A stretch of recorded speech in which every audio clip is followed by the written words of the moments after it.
ગુજરાતમાં ગરમી તોડી રહી છે તમામ રેકોર્ડ। જી હા, ગરમી વધતા હોસ્પિટલ દર્દીઓથી ઉભરાઈ રહી છે।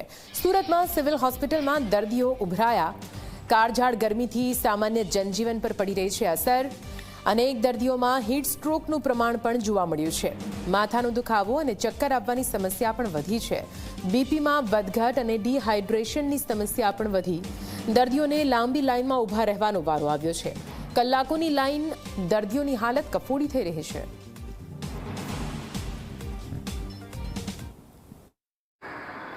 સુરત શહેરમાં ગરમીનું તાપમાન 42 ડિગ્રીને પાર પહોંચી ગયું છે, ત્યારે તેની અસર લોકો પર થઈ રહી છે અને સિવિલ હોસ્પિટલમાં સારવાર માટે આવી રહ્યા છે। આ દ્રશ્ય જોઈ શકાય છે, સુરતની નવી સિવિલ હોસ્પિટલમાં છે અને સવારમાં જ જે છે દર્દીઓ જે છે સારવાર લેવા માટે આવી રહ્યા છે અને ખાસ કરીને ગરમીની સૌથી અસર જે છે ખાસ કરીને વડીલો હોય કે યુવાનો હોય તમામ લોકો પર જોવા મળી રહી છે। એક વ્યક્તિ છે, આપણે જાણીશું હાલ જે ગરમીની કેટલી અસર છે તમારા પર, કઈ રીતના સારવાર લેવા આવ્યા છે? બહુ ગરમી હોય એકદમ લાગે છે અહીંયા, અને જરીક બી સુવિધા નથી, પંખાની બી સુવિધા નહીં, પાણી બી પીવાનું કંઈ કુલરની બી ફેસિલિટી નથી કે માણસ પાણી પીને છે તો બેસી શકે। જરીક પંખા બી ગમે તેમ કોઈ સુવિધા છે નહીં અહીંયા। લાઈનમાં ઊભા રહેવાનું, પેલી ઓપીડીમાં મોકલે, પેલી બાજુ મોકલે, અહીંયા કઈ વ્યવસ્થા જેવું કંઈ છે નહીં, બધી બેદરકારી ચાલે છે। શેની સારવાર કરવા માટે તમે આવ્યા છો? આ ગરમી લાગે છે ને એને એકદમ ઝાડા ઉલટી ને એ બધું થઈ ગયેલું છે, એના માટે આવે છે। બિલકુલ, તે અહીં સિવિલ હોસ્પિટલના તંત્ર પર બી સવાલ ઉભા કરવામાં આવી રહ્યા છે, કારણ લોકોની અહીં લાંબી કતારો જોવા મળી રહી છે।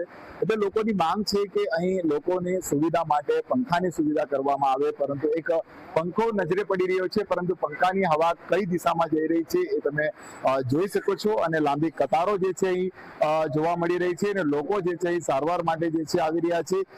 અન્ય લોકો પણ છે, આપણે એમની જોડેથી આપણે જાણીશું। કાકા, શું તકલીફ થઈ રહી છે તમને અને गर्मी की कितनी असर है? हाँ सर, गर्मी बहुत ज्यादा है। क्या हो रहा है आपको गर्मी की वजह से? गर्मी से वजह से बुझाता है हिट मार देगा, आदमी गिर जाएगा, है बहुत जलन होता है शरीर में। બિલકુલ, તે શરીરમાં તકલીફો થઈ રહી છે, માથું જે હીટ થઈ રહ્યું છે જેને લઈને બેભાન થઈ જતા હોય છે, ચક્કર આવતા હોય છે, માથામાં દુખાવો થતો હોય છે। આ રીતના તકલીફો સાથે અહીં સારવાર માટે જે છે લોકો જે છે એ આવતા નજરે પડી રહ્યા છે। જોઈ શકાય છે કે આ લાંબી લાઈનો કતારો જોવા મળી રહી છે અને લોકો સવારથી જ જે છે અહીં સારવાર માટે આવતા નજરે પડી રહ્યા છે। એક યુવાન છે, આપણે જાણીશું કેટલી તકલીફ છે ગરમીને લઈને, શું સારવાર કરવા?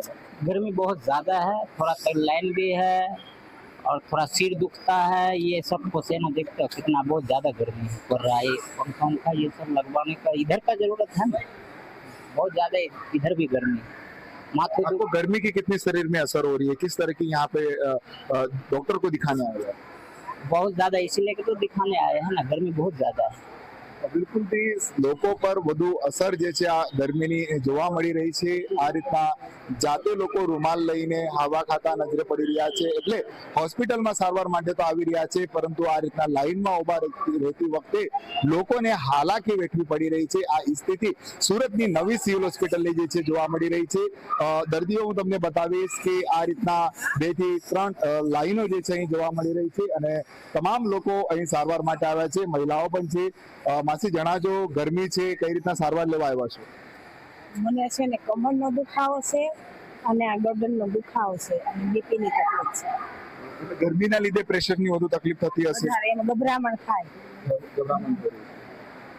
બિલકુલ, આ સ્થિતિ જે છે જોવા મળી રહી છે સુરતની અંદર, ત્યારે ગરમીનો પારો 42 ડિગ્રીને પાર પહોંચી ગયો છે, ત્યારે લોકો જે છે હેરાન પરેશાન થઈ રહ્યા છે। ખાસ કરીને માથામાં દુખાવો, બેભાન જેવું થઈ જવું અને જે રીતના જે છે લોકો જે છે અલગ અલગ તકલીફો લઈને હાલ તો સુરત નવી સિવિલ હોસ્પિટલમાં સારવાર માટે આવી રહ્યા છે। ત્યારે સિવિલ હોસ્પિટલ તંત્ર જોડે પણ દર્દીઓ માંગ કરી રહ્યા છે કે લાઈનમાં ઊભા રહેતા દર્દીઓ માટે પાણી અને પંખાની સુવિધા કરવામાં આવે। શાન ડિવરે, જે મીડિયા, સુરત।